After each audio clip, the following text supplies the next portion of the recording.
24/7 Teachers Training, a lesson-by-lesson tutorial for homogeneous teaching. We are an EdTech textbook publishers.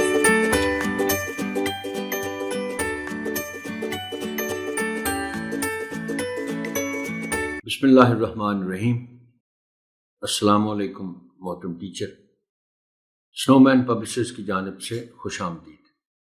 یہ session 5ویں جماعت کی اردو کے باب نمبر 14 پر ہے، جو کہ ایک نثری عبارت پر مشتمل ہے۔ عنوان ہے خدمت خلق۔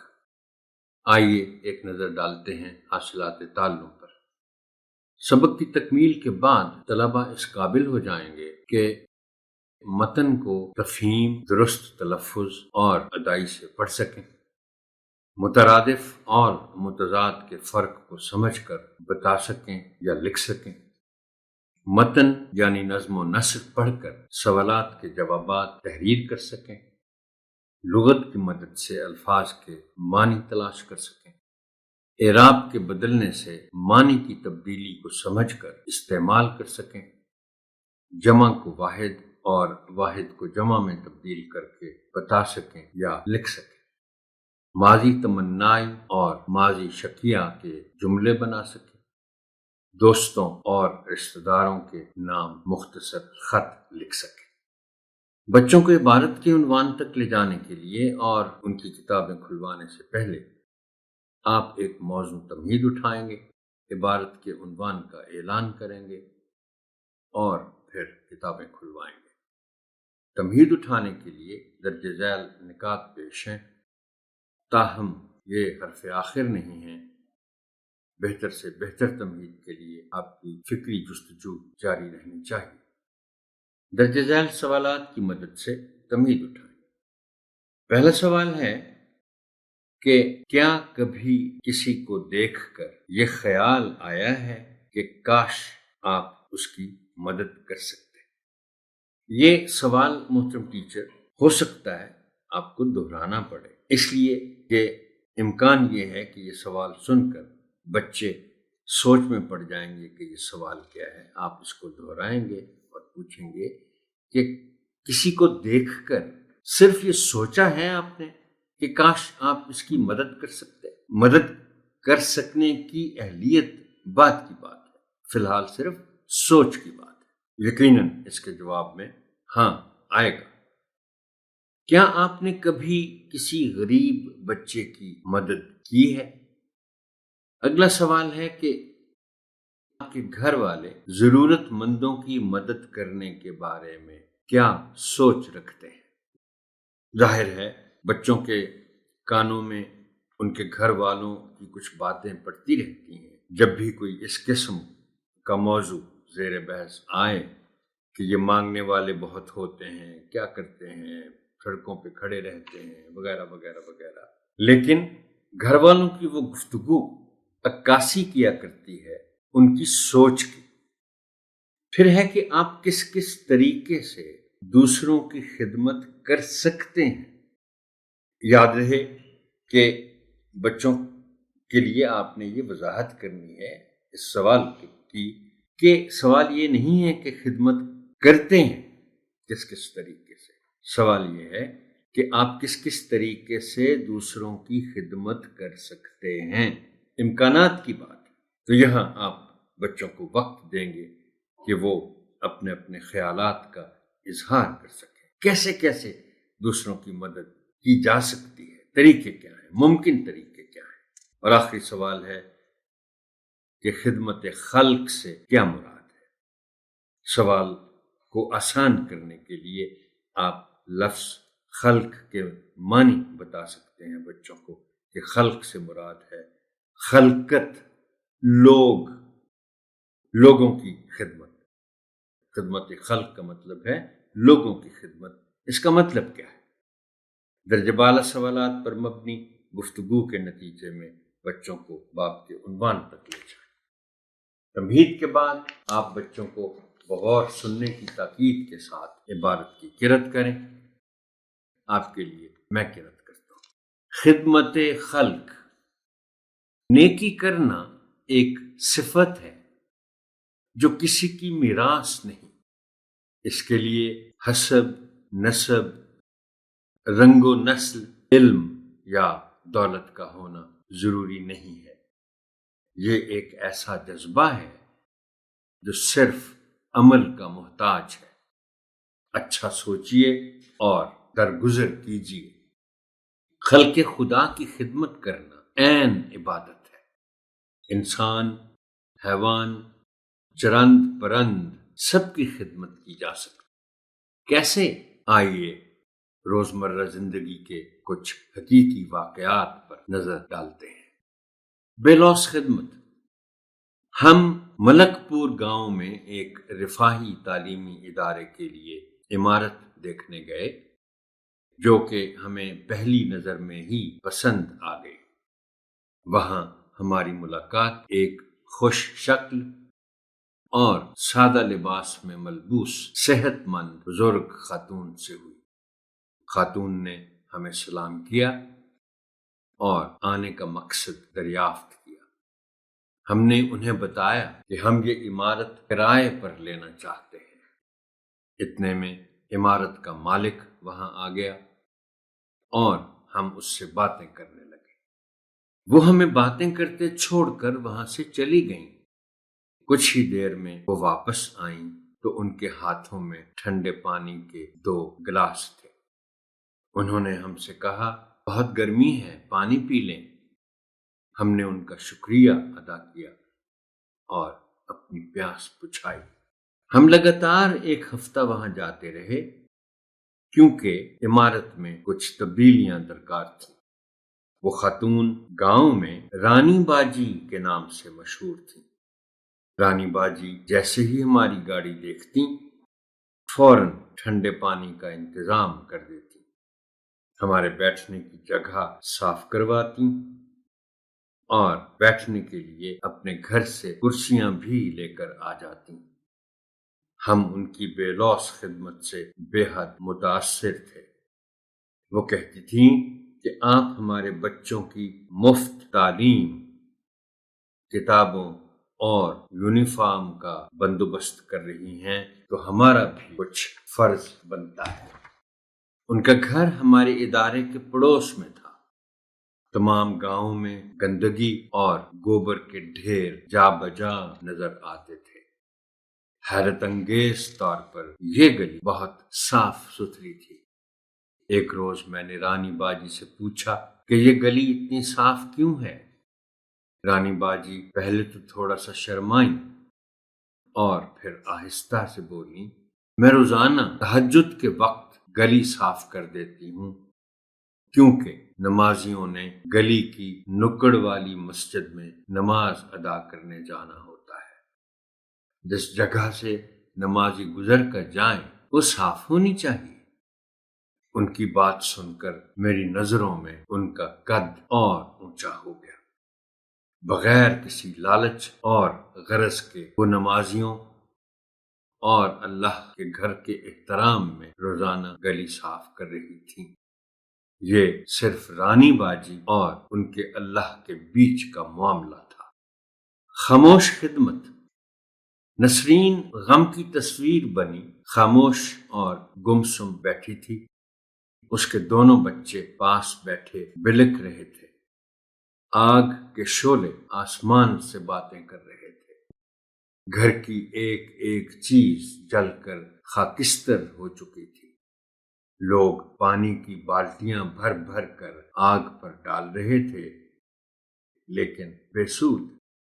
نسرین لوگوں کے گھروں میں کام کرتی تھی۔ صرف ایک کمرہ اور آگے 2 چارپائیوں کی گنجائش جتنا صحن تھا۔ بمشکل گزارا ہوتا تھا۔ وہ خود کام کرنے گئی ہوئی تھی۔ چھوٹی بچی کی ذرا سی لاپرواہی سے کمرے میں آگ لگ گئی۔ بچی نے ڈر کر اپنے گھر کا دروازہ بند کر دیا اور ساتھ والے گھر چلی گئی۔ جب پتہ چلا آگ سارے کمرے میں پھیل چکی تھی۔ جنوری کا مہینہ تھا اور کڑاکے کی سردی۔ محلے والے ہمدردی کے 2 بول بولنے کے بعد آہستہ آہستہ اپنے گھروں کی طرف چل پڑے۔ نیچے سرد زمین تھی اور اوپر کھلا آسمان۔ عشاء کی نماز کے بعد اندھیرے میں ایک لالٹین کی روشنی میں دو افراد نسرین کے لٹے پٹے گھر کی طرف آتے دکھائی دیے۔ یہ اماں مریم اور ان کا بیٹا تھے۔ اماں مریم کے ہاتھ میں دال اور روٹیاں تھیں، بیٹے کے ہاتھ میں ایک رضائی، گدا اور تکیہ تھا۔ انہوں نے چپکے سے چیزیں نسرین کو پکڑائیں اور واپس پلٹ گئے۔ اماں مریم انتہائی غریب عورت تھی۔ گھر میں صرف 3 افراد تھے اور 3 ہی بستر تھے۔ روٹی بھی مشکل سے پوری ہوتی تھی، لیکن دوسروں کی مدد کرنے کا جذبہ بہت بلند تھا۔ خدمت کے رنگ ہیں لوگ وہی جہاں میں اچھے، آتے ہیں جو کام دوسروں کے۔ خدمت خلق کا جذبہ صاحب ثروت لوگوں میں بھی کوٹ کوٹ کر بھرا ہوا ہے۔ پچھلے دنوں ملک میں موذی وبائی مرض پھوٹ پڑنے کی وجہ سے غریب مزدور طبقہ سب سے زیادہ پریشان حال تھا۔ ان ضرورت مند لوگوں کے گھروں میں کئی ماہ تک راشن پہنچانے میں غنی اور خوشحال لوگوں نے کوئی کسر اٹھا نہ رکھی۔ جن لوگوں کی ملازمت ختم ہو گئی تھی، ان کے گھروں میں ہی ان کے مالک خاموشی سے تنخواہ پہنچا دیتے تھے۔ ایسی نیکیوں کا اجر دنیا اور آخرت دونوں میں ملے گا۔ یہ اللہ تعالی کا وعدہ اور ہمارا ایمان ہے جو ہمیں نیک کاموں کی طرف راغب کرتا ہے۔ بہت سے لوگ جن کو اللہ نے دولت سے نوازا ہوا ہے، رمضان میں باقاعدہ سحری و افطاری کا اہتمام کرتے ہیں۔ بہت سے اسپتال ان کے عطیات کے مرہون منت ہیں۔ بے شمار لوگ غریب بچیوں کی شادیاں کرواتے اور نادار طلباء کے لیے وظائف کا بندوبست کرتے ہیں اور جھولیاں بھر بھر کر دعائیں سمیٹتے ہیں۔ الحمدللہ ہمارے ملک کے لوگ خدمت خلق کے جذبے سے سرشار ہیں اور دل کھول کر دوسروں کی مدد کرتے ہیں۔ اب طلباء سے باری باری عبارت کی قرأت کروائیے، مناسب وقفوں میں تلفظ کی درستی کیجیے اور صحیح تلفظ کی ادائی کی مشق بھی کروائیے۔ اس ضمن میں درج ذیل الفاظ آپ کی خاص توجہ چاہیں گے۔ صفت تلفظ ہے اس لفظ کا، ہم روانی میں صفت بول جاتے ہیں، درست تلفظ صفت ہے۔ علم، بہت مرتبہ اس لفظ کا ذکر ہو چکا ہے۔ بچوں کو آپ بار بار تلقین کیجیے کہ اس طرح کے 3 حرفی الفاظ جن کے درمیانی حرف پر جزم ہوتا ہے، اس کو درست تلفظ کے ساتھ پڑھیں، جیسے یہ لفظ ہے علم۔ چرند پرند، محترم ٹیچر، جس طرح ہم لوگ یہ پڑھ کر یا جان کر تھوڑا سا حیرت میں مبتلا ہو جاتے ہیں کہ یہ لفظ پرندہ ہے، ہم تو ہمیشہ پرندہ پڑھتے سنتے آئے ہیں، اسی طرح یہ لفظ بھی ایسا ہی ہے۔ عام طور پر لوگ اسے چرند پرند کے نام سے جانتے ہیں، مگر اس کا درست تلفظ چرند پرند ہے۔ شکل، علم کی طرح شکل۔ پیاس، پے کے نیچے زیر ہے، پیاس نہیں کہنا، پیاس، پتہ چلے کہ پے کے نیچے زیر کے ساتھ پڑھا جا رہا ہے۔ متاثر، متاثر جیسے مترادف ہے، جیسے متضاد ہے، یہ لفظ بھی اسی طرح کے الفاظ جیسا ہے۔ متاثر لوگ پڑھ جاتے ہیں، یعنی جو تے کے بعد الف ہے اس کی زبر غائب ہو جاتی ہے۔ متاثر۔ تہجد، تہجد پڑھ دیا جاتا ہے، بول دیا جاتا ہے روانی میں، تہجد ہے یہ درست لفظ۔ معاملہ، ہم اس کو جلدی میں معاملہ کیا، ہم تو معاملہ پڑھ جاتے ہیں۔ معاملہ جیسے مقابلہ، بلک بلک بلک کر رونا، خاکستر کاف کے نیچے زیر ہے، خاکستر نہیں پڑھا جا سکتا، خاکستر ہے۔ مشکل، مشکل نہیں، مشکل کاف کے نیچے زیر کا خاص خیال رکھا جانا چاہیے۔ مرض، مرض پڑھ جاتے ہیں، مرض ہے لفظ۔ اور محترم ٹیچر آپ کو یاد ہوگا میں نے کبھی یہ بات کی تھی کہ اشعار میں جب آپ لفظ پڑھتے ہیں تو پھر اس کا صحیح تلفظ سامنے آتا ہے، اس لیے کہ آپ جو ہی کسی لفظ کو غلط تلفظ کے ساتھ ادا کریں گے تو شعر کا وزن گر جائے گا اور آپ کو یہ احساس ہوگا کہ میں نے کوئی تلفظ کی غلطی کر دی ہے۔ اب یہ لفظ ہے مرض، اور ایک بہت مشہور لوگ جس کے بارے میں جانتے ہیں، ایک شعر کی لائن ہے، مرض بڑھتا گیا جوں جوں دوات۔ اب اس کو آپ یہاں مرض پڑھ کے دیکھ لیں، اس مصرے کا وزن گر جائے گا۔ بلکہ ساتھ ہی ضمنی طور پر آپ سے یہ بھی گزارش کرتا ہوں کہ پہلے شاید کہیں ذکر ہوا ہوگا کہ ہم نے ایک درست لفظ دوا کو وقت کے ساتھ غلط لفظ میں تبدیل کر دیا ہے اور لفظ دوائی استعمال کرنا شروع کر دیا ہے۔ دوائی کوئی لفظ نہیں ہے، لفظ صرف اور صرف دوا ہے۔ مرض بڑھتا گیا جوں جوں دوا کی۔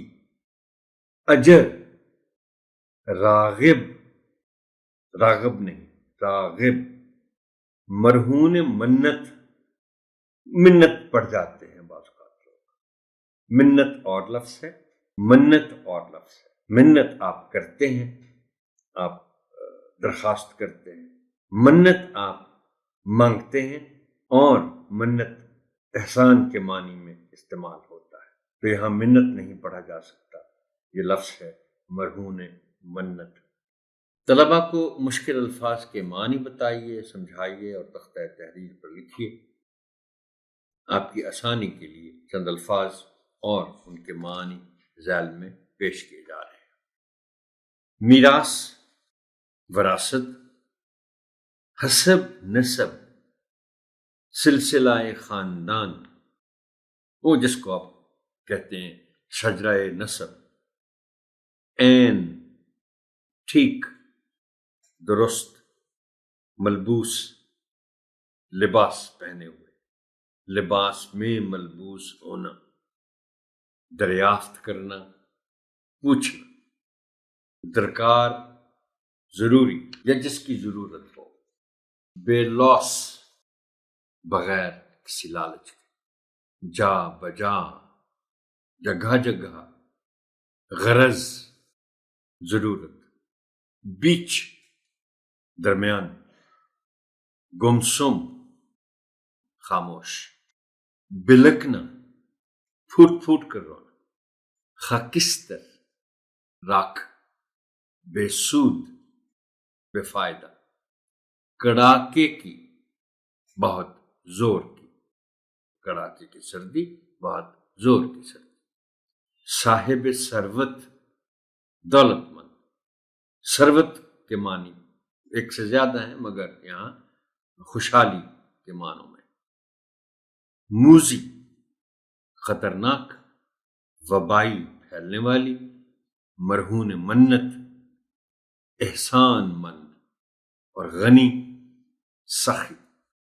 بند کتابوں کے ساتھ پہلے آپ عبارت کا مفہوم بیان کریں اور پھر طلباء کو خاموش قرأت کا وقت دیں۔